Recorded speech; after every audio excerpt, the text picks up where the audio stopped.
Hi everyone, welcome to my review of Nicolas Roeg's Don't Look Now. Now this is the 1973 kind of British-Italian horror film, and it's a film I've been looking forward to seeing for a long time. But I never, when I go into horror films, regardless of the era, I'm always kind of a bit skeptical.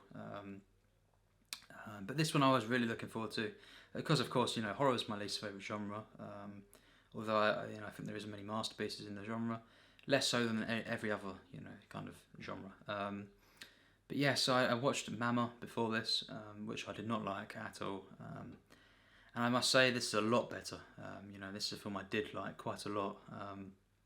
And it's 1973, and that was a really interesting year for horror films because The Exorcist, of course, which is what for me one of the best horror films ever made. You've also got The Wicker Man, which I really did like actually. The Wicker Man, the original, of course. I did like that a lot. One with Christopher Lee, and this one, I've really been looking forward to it. You've got many people that have praised this film. Edgar Wright in particular as well. So many people refer to this as one of the best horror films, and I didn't go in for massive expectations because there's quite a lot of horrors I've seen that are disappointing. Even classic ones. Sometimes it just doesn't do it for me. But yes, this stars Donald Sutherland and Julie Christie. They're the main two characters. It's a couple, British couple.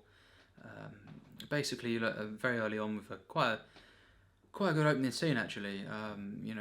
Their daughter had an accident and died, and basically that sets up the drive to the film. They're kind of trying to deal with their past and stuff, but very early on as well, they go to Venice basically, and they meet Julie Christie's character, Laura Baxter. She meets these kind of psychic women, and they kind of say that they can see her daughter and stuff, and that kind of builds up a lot of mystery there and stuff. They're very strange people, and basically, I can't really ruin too much of the film, but it's a very, it is much more of a thriller than a horror film, you could say, and there's not a lot of, there's no creatures or anything, or ghosts or anything going on, present in the film. It's more psychological purely, and it's just it is. I found it to be quite a human horror film actually. In the themes that were explored, and the performances and everything, and just some of the stuff they were trying to tap into, the spirituality and stuff. It was really quite good. Yeah, the performances, very good. Donald Sutherland in particular gives quite a great performance. Julie Christie as well, really good. Likeable characters, you kind of get behind them. And they're kind of, the exposition as well throughout the film in terms of their characters and stuff was really good.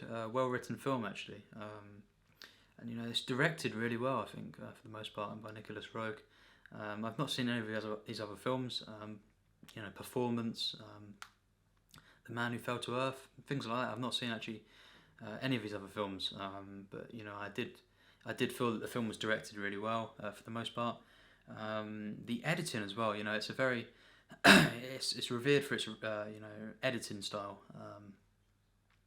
and I think there is a couple of issues with the actual cinematography. A couple of the camera movements and zooms and stuff, a bit cheap, but for the most part it was shot really well. The color tones and stuff really nice. And actually, especially the scenes, in Britain, I believe. I think that the colour tones there were really good, and it's got this atmosphere through the cinematography alone. It's very mysterious. There's a lot of it's got a dark edge to it, and quite an uneasy feel, going permeating throughout the film. But the cinematography, it's a bit mixed at times. It can be. For the most part, it is really good, and the actual depth, to the framing and everything is really good. Just a couple of the zooms and a couple of the camera moves are a bit cheap. A bit too a bit too, obvious. You can see that it is a bit cheap. It kind of detracts. Distracts from the experience. But I find that with a lot of horror films. In terms of the actual filmmaking, they can be a bit flawed. But for the most part, no, it was really good cinematography. The editing, though, yes, I do agree. It's pretty stunning. Really, really, just sharp, and just the way that he juxtaposes the different things with metaphors and stuff. Really effective here. I find that sometimes that can be heavy-handed, but it's done really well, and it's earned because of the actual. It's a lot of flashbacks are kind of mixed in with the stuff that's going on, in the present in the film. I thought that was done really, really well. For great effect actually. And there's a couple of times, in the second half where it does, it kind of loses its way a little bit. It does. It's a bit meandering at times. I've heard a lot of people say that. I do kind of agree with that, to an extent. But it's only a couple of moments really that you kind of you think, where's this going? It's going a bit astray. It's not entirely focused throughout, like you would say. And I think, to be honest, the first half overall was a bit stronger. It did kind of lose its way a little bit, in the second half. But you've got some interesting side characters. I wouldn't say that the psychic characters are good, actually, though. That was one of my big flaws of the film. Some of the acting, from these characters, these side characters, in particular, the blind woman in this film, way too over the top, I think. Just really quite crap, really, to be honest. And there's a couple of bits towards the end, it goes a bit too over the top for my liking. Just compared to the tone of the rest of the film, it's a bit off, a bit off tone. And it just kind of takes you out of the experience, or for me anyway. Really, the acting is great from the two leads and a couple of other side characters as well. But the psychic characters and some of the people towards the end, not good. Just way too over the top and quite off-putting actually. The script for the most part though is really good actually. There's a really strong script. It's a human script as well, and it's matched by the performances, of course. Donald Sutherland is really good in this film. He was a great actor, of course. There's been a couple of things I've seen, he's not great in. Novecento, but really no one's great in that. But yes, Donald Sutherland, of course, a very respected actor, and he's great in this. He really shows a lot of emotion throughout the film, and I just think he really got into the role, I really got invested in his character, of course, John Baxter. And just as well, the fact that you've got this throughout the film, the backstory of what happened with the kid is quite touching in places, quite affecting. Of course, as well, there's this controversial sex scene, kind of early on in the film. I found that really more funny than anything, to be honest. Some of the parts where it's edited in, I think it was kind of tongue in cheek a little bit. But yes, of course, very graphic sex scene. Not much to say really about that. It's an out there film. I think that kind of only adds to it really. But yes, the ending, it's a bit mixed because it does go quite a bit over the top. I feel the last 10 minutes, but also it's quite an affecting ending. Especially the last shots of the film. It's not a horror film that really wraps up too much. A conclusion that is, satisfying. It's more of an ending that kind of, it doesn't, fully explain everything, but it's in quite a good way. It adds a lot of, it's still a mysterious ending, and it kind of leaves you with thinking about the film afterwards. And very strange ending. And one that, it is effective, the actual ending itself. But a couple of the bits in the final act did go a bit overboard. But Don't Look Now, I definitely recommend it.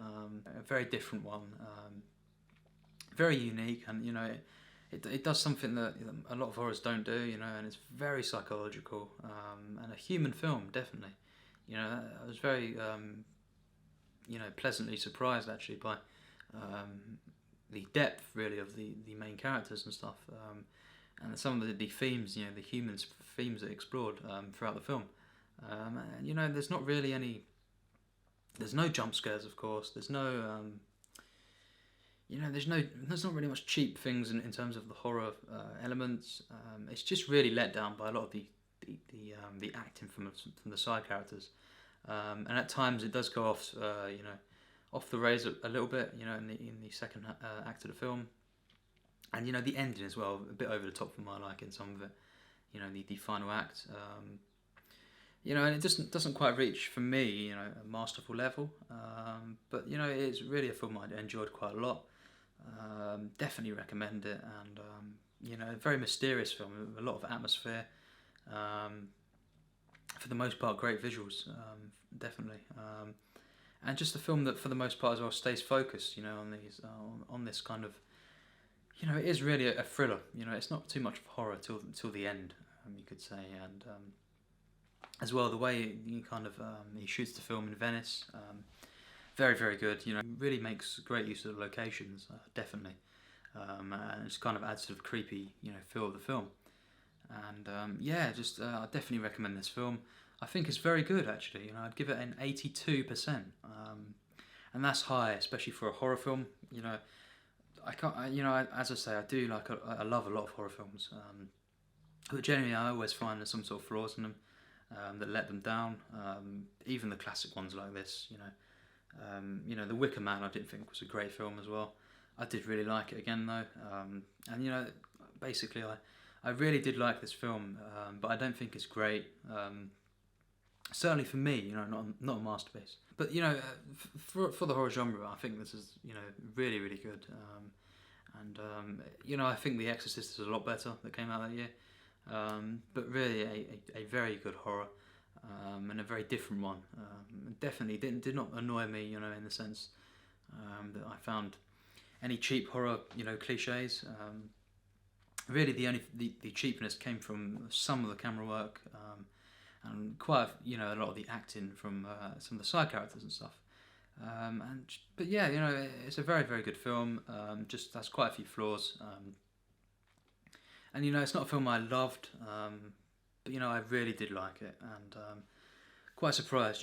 Very, very a unique film for sure, and definitely check it out. I'd recommend it. So an 82%, yes. Don't Look Now. Thanks for watching my review.